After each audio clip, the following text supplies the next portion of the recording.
then his rights will be established. And the judgment will be on his behalf. Okay? حُكِمَ لَهُ بِهِ. وَإِن لَمْ يَأْتِ بِبَيِّنَةٍ فَلَيْسَ لَهُ عَلَى الْآخِرِ إِلَّا الْيَمِينُ. If he doesn't produce any evidence, the only thing he has coming from the brother is the oath that he's going to take. Wallahi, I didn't do it. Wallahi, you didn't pay me. And that's it. Okay? He says, وَكَذَلِكَ مَنِ ادَّعَى بَرَاءَتَهُ مِنَ الْحَقِّ الَّذِي عَلَيْهِ.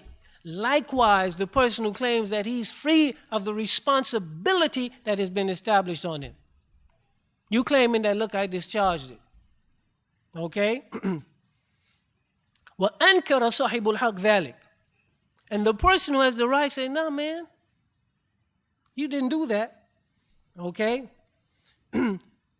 This person who says that, look, it was done, all right, he has to bring some proof to show that he did what was binding on him. All right? Because the principle is that what has been established is there until there's something to change it. Okay? So basically, this is in respect to other areas in terms of defects. You're selling an item, you have certain things that are sold, and all of a sudden you have something defective that normally would take years to reach this stage. And the person is going to say, man, you bought it like this. Right? All of those issues come under this particular subheading or under this particular principle that certainty is not to be removed with something as weak as doubt. And al-aslu bara'atu dhimma, and the principle is people are free of responsibility until there is some text or something to prove otherwise. Okay? The Shaykh, after he deals with this, he says, فَعُلِمَ أَنَّ شَرِيعَةَ الْإِسْلَامِ بِهَا صَلَاحُ الْبَشَرِ. After looking at these principles, you know that the legislation, the Sharia, the legal system of Islam, with it you have the betterment of humanity. Not for one time, but for all times. And this legislation that Allah subhanahu wa ta'ala has given us is suitable for any circumstance, all circumstances, all conditions and all types of people. Okay? He says here, if you would like, وَإِنْ أَرَدْتَ أَن تَعْرِفَ ذَلِكَ, if you would like to know this, he says, فَقَابِلْ بَيْنَ كُلِّ شَرِيعَةٍ مِنْ شَرَائِهِ الْكُلِّيَّةِ. Then you compare all of the legislations, the comprehensive legislations that we have, وَبَيْنَ ضِدِّهَا, and the opposites. Okay? He says, تَجِدَ الْفَرْقَ الْعَظِيمِ. You will find a grave difference, distinctions between them. Okay? وَتَشْهَدْ أَنَّ الَّذِي شَرَعَهَا حَكِيمٌ عَلِيمٌ. And you will know that the one who legislates it, the one who legislated these things, he is all wise and all knowledgeable. رَحِيمٌ بِالْعِبَادِ. He is compassionate with his slaves.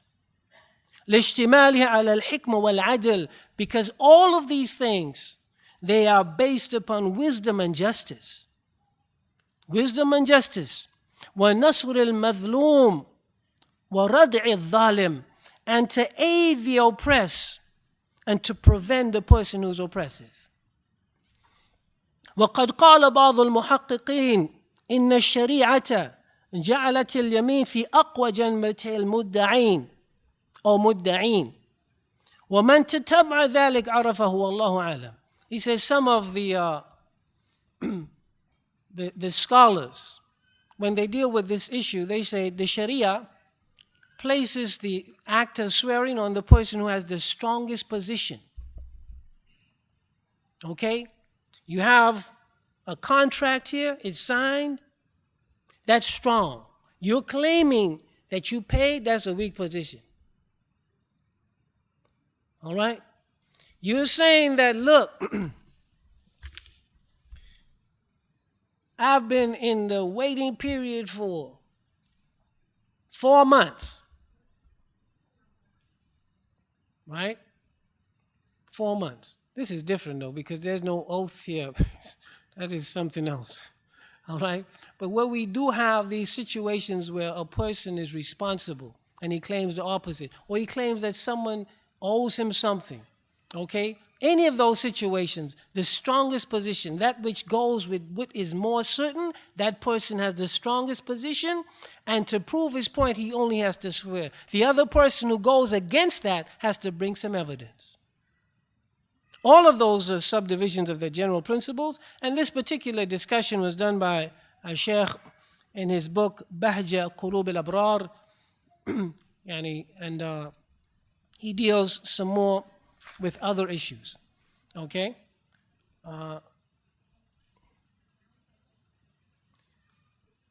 We have another principle, inshallah, that I don't think we have, it is al-aslu fil asha' al-ibaha. And this principle, Shaykh Uthaymeen, he deals with it in a very, very nice way. And that is the principle in respect to things, is that it's allowed, it's halal. It's pure, it's clean, it's good to use. Okay? That's everything. Okay? If someone comes to you and they tell you, man, look, you can't eat no shrimp. That dirty crab, you can't eat no crabs.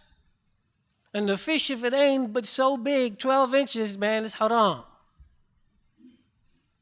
Okay? You see that thing in the sea that look like a snake, and it's haram, man, it's a snake. It's only a sea snake, right? And you see that thing over there too? Man, there ain't nowhere in the Quran that say you could eat that. What do we do? And I remember, I don't want to mention no particular madhab, but they have two madhab. Some are very strict. I'm going to say it.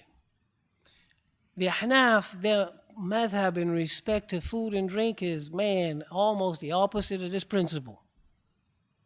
Man, almost everything ain't halal, except what has some exceptions.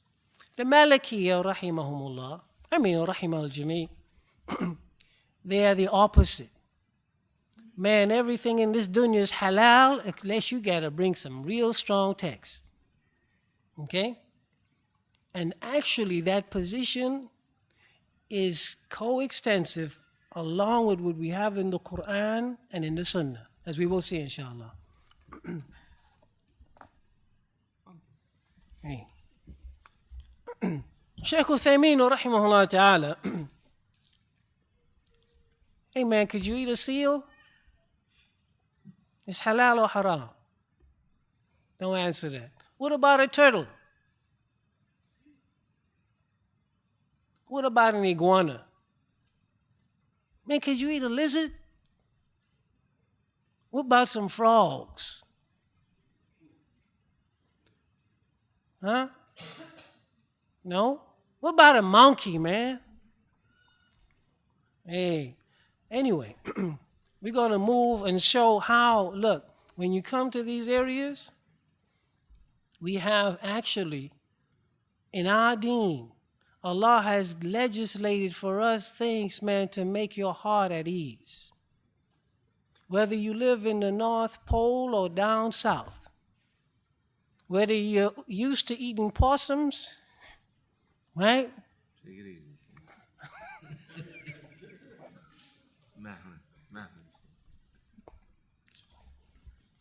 My brother was telling me how a possum looks in a roasted pan, right? With the teeth sticking out, and but it was talk about how good it tasted. Right? Anyway, Shaykh Uthaymeen rahimahullah ta'ala, he says this principle here, al-ashya, that statement, al-ashya, in this principle, al-aslu. When we say al-asl, يعني al-qa'ida al-mustamirra, the continual principle in respect to ashya, things, is permissibility. He says this particular word, ashya, kalima amma, it's a general word, it's very comprehensive. وَقَدْ قِيلَ إِنَّ أَعَمَّ شَيْءٍ كَلِمَ شَيْءٍ, that the most comprehensive and all-encompassing phrase is the word shay.